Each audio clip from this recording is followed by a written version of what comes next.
garden, and that is planting a garden of native plants, or plants native to the area. And what you see behind me is very indicative of what much of this area used to look like years ago before all of the development. Now, talking a little bit more about this is Joyce Cielecki from the UW Extension Office. And Joyce, these are very beautiful gardens, but you got to start them out a little bit differently than you would, say, a normal perennial garden. That's right. When you're planting native seeds with the grasses and the forbs or wildflowers, you do need to make sure you prepare the garden properly.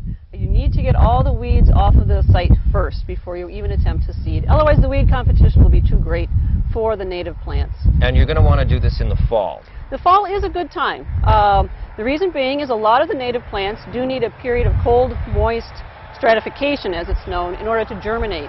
If you plant them in the fall, they'll get that cold, moist conditions over the winter.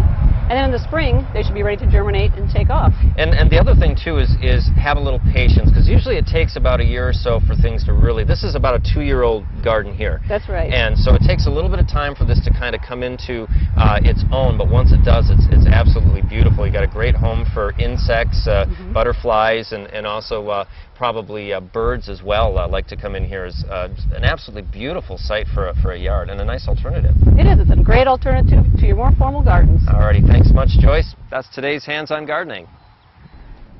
I bet the butterflies love it. Oh, it was a very beautiful garden. And the thing is, I'm starting to see more and more gardens that are like that. I think people wanting to kind of get back to some of the more native species in the area. Yeah. And they're not necessarily more hardy or, you know, more resistant to disease or things like that, but they're just more native, and they kind of give your yard of what the prairie area used to look like before it all got developed. Very true. All right, stay with us. Back in just a moment.